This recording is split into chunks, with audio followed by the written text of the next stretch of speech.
Jetzt tritt der Fall ein, dass wir ein bisschen Mistral bekommen. Das eine ist ein Schlagen beim Einkuppeln und das andere ist ein hoppelndes Geräusch. Meine provisorischen Vibrationsdämpfer zurechtgeschnitten.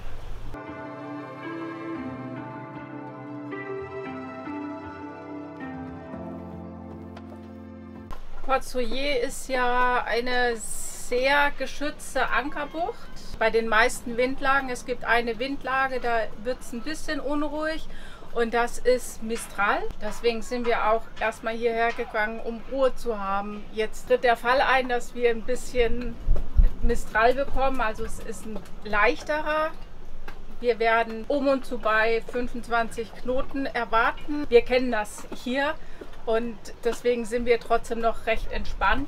Wir müssen ein bisschen schauen. Hinter uns ist ein kleines Motorboot an der Boje. Da waren wir eben schon längsseits gelegen.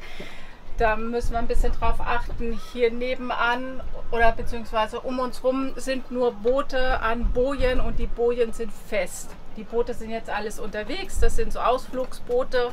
Die kommen im Laufe des Nachmittags wieder zurück. Auch das wissen wir schon. Aber hier drüben vor uns ist eben das freie Ankerfeld und wir wissen, dass es hier gerne Rambazamba ist, wenn der Wind ein bisschen stärker wird und viele einfach auf den Balearen ja ihre Anker nicht richtig einfahren und da ist immer ganz fröhliches Gedrifte, weshalb wir ja grundsätzlich unsere Fender draußen lassen. Außerdem wachsen uns ja gerade erst wieder Seebeine. Das ist auch, glaube ich, eine ganz gute Vorbereitung, mal wieder reinzukommen ins Ankerleben. Genau. Oder was meinst du? Ja, mir ist jetzt schon schwindelig. Wobei ich wirklich sagen muss, der Unterschied von der Arriba zur Licorne vor Anker ist wirklich gewaltig. Also es ist viel, viel ruhiger und viel gelassener, was die Bewegung angeht, als es auf der Arriba war. Also da merkt man schon, dass es eine andere Schiffsform ist und dass sie länger ist. Das macht sich tatsächlich bemerkbar, da bin ich wirklich glücklich drüber. Ja. Trotz allem ist mir ein bisschen Schubberant, aber das ist normal, ist alles gut. Die Ultra Chain Grab auch noch einsetzen, aber dies haben wir noch nicht gemacht. Wir sind einfach nur losgefallen. Ich will da jetzt noch 2 Augspleiße reinmachen. Mach's gleich richtig. Jetzt habe ich noch Zeit dafür. Übrigens meine ersten Augspleiße.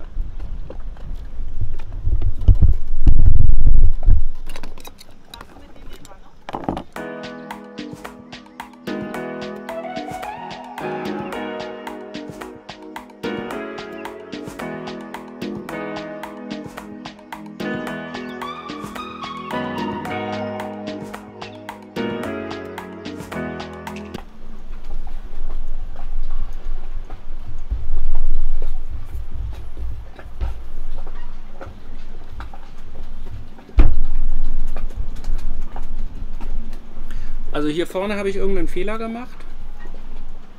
Der läuft verkehrt rum, ansonsten sieht er ganz ordentlich aus, finde ich. Ich werde jetzt noch einen zweiten reinmachen, weil ich möchte auf jede der vorderen Klampen möchte ich einen belegen können.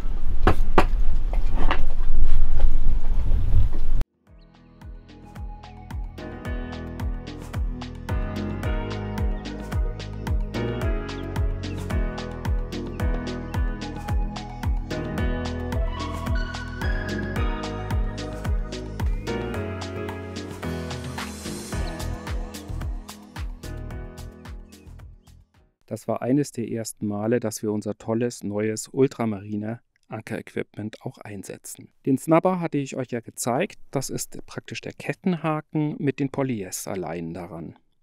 Der sorgt dafür, weniger Druck auf der Ankerwinch zu haben, beziehungsweise gar keinen, denn die Leinen sind an Klampen belegt. Daran schließt sich die Chromox-Kette an. Das ist eine Edelstahlkette, die sehr bruchstabil ist und ganz toll glatt in den Ankerkasten einläuft und sich nicht türmt. Und am Ende ist der Ultra-Anker, in unserem Fall 27 Kilo, ebenfalls aus Edelstahl, und er hat super tolle Features, unter anderem, dass er sich direkt an der Stelle, wo er auf den Ankergrund auftrifft, auch eingräbt. Das kann man hier an der Kuhle sehen. Unser Anker hat super gut gehalten und es ist auch kein Boot auf uns zugedriftet. Wir waren darum sehr glücklich. Hier sieht man allerdings, wie eng die Bucht belegt ist und wie stark die Boote sich auch hin und her bewegen, wenn Wind aufkommt. Trotzdem eine ganz tolle Bucht und wir waren froh, hier zu sein.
Nachdem wir losgefahren sind, haben wir ja zwei Themen festgestellt, die uns ein bisschen beunruhigen. Das eine ist ein Schlagen beim Einkuppeln und das andere ist ein hoppelndes Geräusch, hoppelnd schlagend.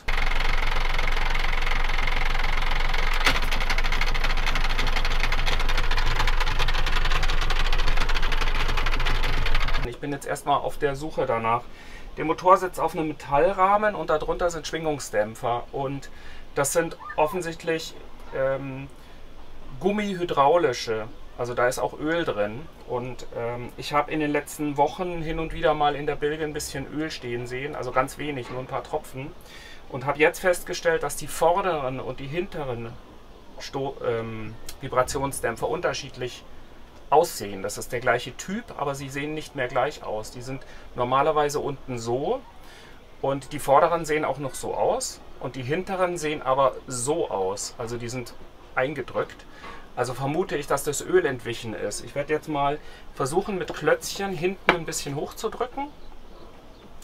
Und dann hatte ich hier noch so Schwingungsmatten.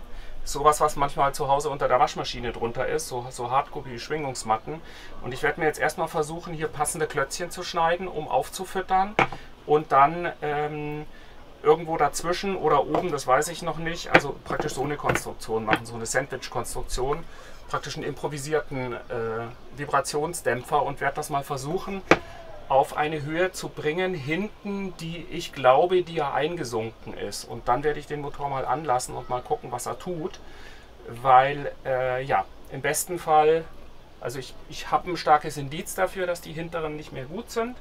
Und ich habe noch ein Indiz, das hier ist der Luftansaugstutzen und das ist praktisch der Gaszug auf der Hochdruck-Einspritzpumpe und hier dazwischen ist kaum noch ein Abstand und wenn der Motor vibriert, kann es natürlich sein, dass er dagegen schlägt und das hatte ich nicht auf dem Zettel. Das kann natürlich sein, dass das hier auch ein Teil des Geräusches ist, weil ich hatte das vorhin, als ich hier unten hochgehebelt habe, hatte ich hier den Schlag dagegen.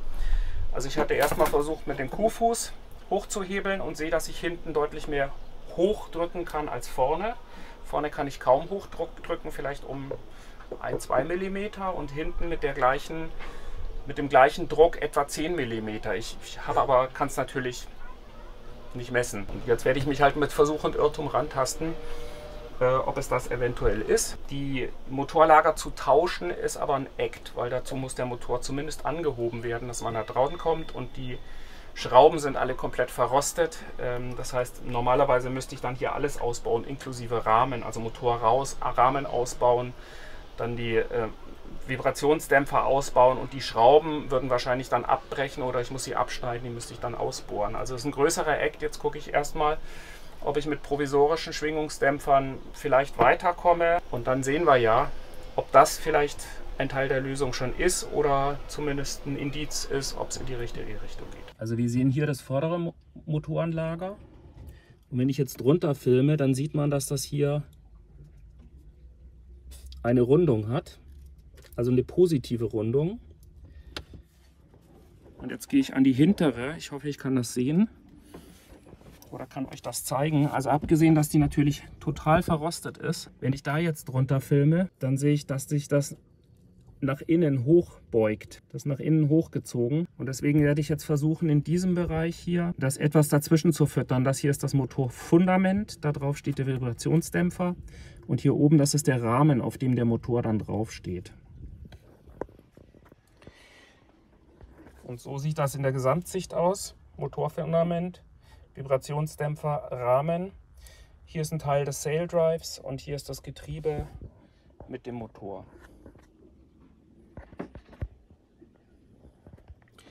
Hier sieht man den Vibrationsdämpfer und damit man es komplett versteht, der Motor selber sitzt wiederum auf diesem Rahmen auf mit seinen Füßen und die Füße selber haben keinen Vibrationsdämpfer, sondern nur unter dem Rahmen sind 4 Vibrationsdämpfer angeordnet. Ich bin jetzt nochmal an dem vorderen Schwingungsdämpfer. Ich messe jetzt einfach mal mit dem Zollstock und messe hier, schwer zu sagen, was sind das, 9,7 und hier vorne 9,9, 9,8 Zentimeter Höhe. Und jetzt gucke ich mal hinten, komme ich jetzt noch schlechter ran. Da messe ich jetzt irgendwas mit 8 Zentimeter, 7,8 Zentimeter oder 8 oder sowas. Also hier hinten messe ich jetzt ca. 8 Zentimeter. Das deckt sich ja auch mit meinem Gefühl, weil ich ja das Gefühl hatte, dass er ungefähr ja so ein Finger hoch, 10 Millimeter oder eben ein bisschen mehr auch eingesunken ist.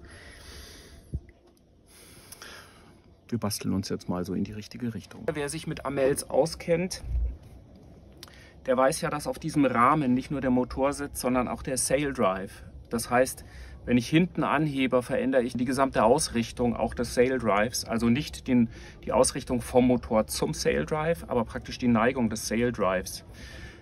Nachdem ich aber davon ausgehe, dass die Dämpfer hinten genauso aussahen wie die vorderen, das ist jedenfalls die Spezifikation von Amel, dass die gleich sind, dann darf ich auch davon ausgehen, dass die hinten und vorne gleich hoch waren. Und deswegen werde ich das jetzt erstmal probieren.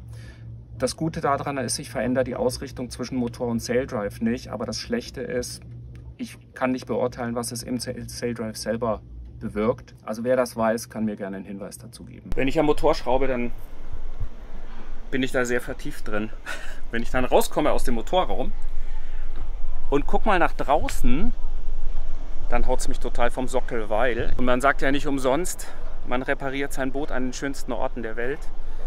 Port Soja ist definitiv einer davon und das war auch ein Grund, warum wir hier nach Port Soja gefahren sind. Wir waren ja hier schon mal vor 2 Jahren gewesen und ich wusste halt, dass das eine sehr, sehr ruhige Bucht ist. Also wir haben hier kaum Bewegung im Schiff. Und das hat mir eben erlaubt, manche Sachen dann auch zu prüfen, die ich vorher nicht prüfen konnte. Wir haben ja das andere Thema mit dem Ölstand noch, ob ich Wasser im Öl habe. Und ich hatte ja in die Seewasserzufluss hatte ich ja diesen Belüfter eingebaut. Und die letzten Messungen haben aber ergeben, dass ich einen leicht gestiegenen Ölstand hatte. Das hätte bedeutet, ich habe wieder Wasser drin, aber ich hatte keine Schlieren drin, keine grauen Schlieren, also nichts, was auf Wasser hindeutet. Und ich konnte auch nicht feststellen, dass es dünner ist, das Öl. Ich habe es einfach nur als höher empfunden. Wir waren aber die Nächte vorher, bevor wir hier waren, in 2 unruhigen Ankerbuchten, wo das Boot sehr stark gerollt ist. Und hier messe ich wieder den absolut normalen Ölstand, den ich vorher auch hatte. Und vorher hatte ich geglaubt, ich hätte mehr Öl, beziehungsweise wieder Wasser im Öl. Und das ist natürlich extrem beruhigend. Das heißt, bis heute habe ich kein Indiz darauf, dass ich Wasser im Öl habe. Wenn man Wasser im Öl hat, möchte man gerne wissen, ob das Salz- oder Süßwasser ist. Und ich habe viel zu spät erkannt, dass man das testen kann. Es gibt eine Firma in Deutschland, wo man das einchecken kann und wir haben das gemacht. Und dieses Ergebnis von dem Test wird dann per E-Mail zugeschickt und da waren für uns 2 sehr, sehr wichtige Erkenntnisse drin. Das erste war, es ist tatsächlich Salzwasser und damit war auch unsere Maßnahme, einen Belüfter einzubauen, richtig. Die zweite ganz wichtige Information, die drin stand, war, dass die Verschleißwerte im normalen Bereich sind. Denn im Öl kann man messen, ob da zum Beispiel Metallabrieb drin ist. Und wenn da Metallabrieb drin ist, dann kann man daraus Rückschlüsse ziehen, auf welche Bauteile sich das bezieht und welche Bauteile im Motor verschlissen sind. Und da steht eindeutig drin, die Verschleißwerte sind im normalen Rahmen. Heißt also, unser Motor ist in einem altersgemäßen, normalen Zustand. Und das war für uns auch wichtig, denn wir waren ja ein bisschen nervös geworden, ob der Motor denn überhaupt noch okay ist. Wer jetzt auch sowas testen möchte, es gibt eine Firma in Deutschland, die nennt sich Ölcheck. Und dort kann man ein Probenkit bestellen. Das besteht einmal aus so einem Kuvert, aus einem ganz kleinen Formular, wo man so die notwendigsten Angaben macht zum Motor und was es für ein Öl ist, zum Beispiel Getriebeöl oder Motoröl. Und ein kleines Probengefäß, wo man 100 Milliliter Öl abzapft, kommt dann alles zusammen in diese Tasche und wird eingeschickt. Und nach 2-3 Tagen hat man das Ergebnis per E-Mail und hat dann die Erkenntnis daraus, in welche Richtung man eben weiterarbeiten muss und hat mehr Klarheit über sein Öl und den Motorzustand. Und deswegen ist das für uns ein ganz, ganz wichtiges Tool. Wir haben es jetzt auch nochmal gemacht für Öl aus dem Sail Drive.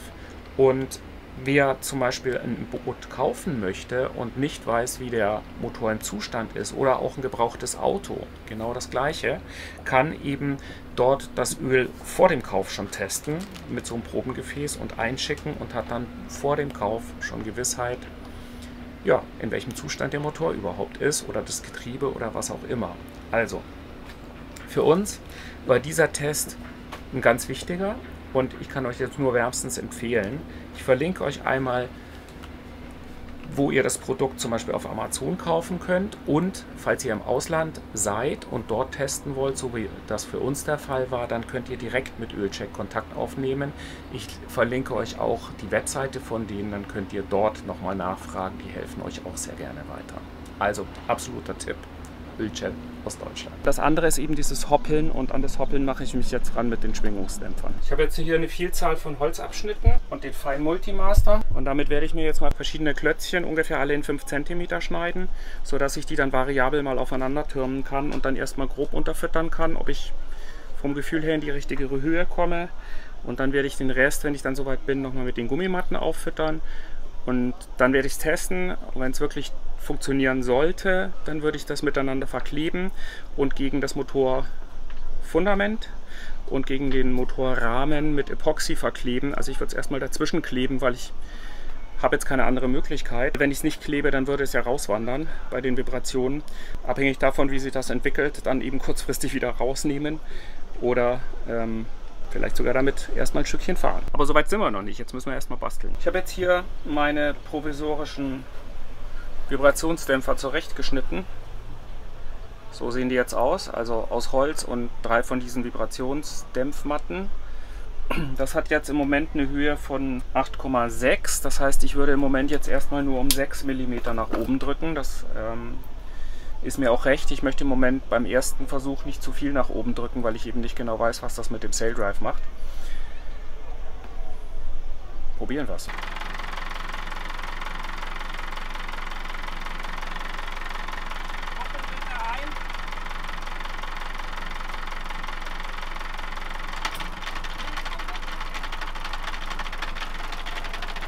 Mach mal aus, bitte.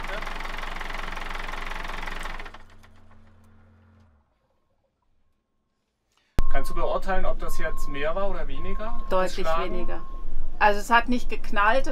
Vorher hat es richtig geknallt beim Einkuppeln, und der Motor im Eingekuppelten war ja deng, deng, deng, deng, deng. Und das war nicht. Ich musste ja immer Gas geben vorher, dass das aufhört. Und ich habe kein Gas gegeben. Ich habe nur eingekuppelt und er lief ruhig. Also ich fand es nicht ganz so wie du. Also einkuppeln schlägt genauso, finde ich. Und das Ruckeln, das stimmt, das ist weniger geworden. Aber ich höre immer noch dieses Klackern und ich kann es schwer lokalisieren. Das sitzt irgendwo in der Nähe des Getriebes, aber wo genau, weiß ich nicht. Beim Einkuppeln hat es deutlich mehr geschlagen die letzten Tage. Da hat es richtig, also es war ein Widerstand, ein kräftiger Widerstand, und es hat richtig geknallt, und es hat das eben nicht. Okay, vielleicht muss ich es vorhin selber mal ausprobieren. Vielleicht musst du es selber mal ausprobieren.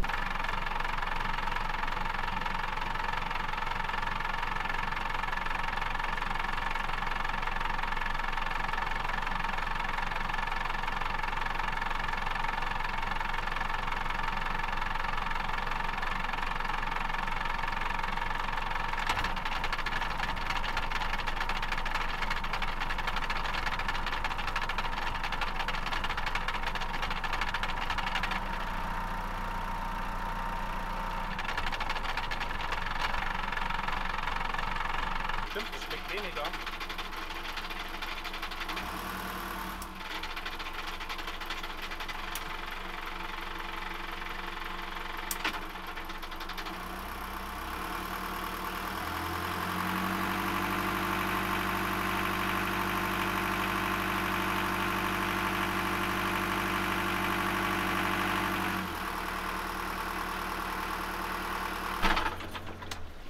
Noch nicht ganz das, wo ich hin will, aber es ist schon mal besser als vorher.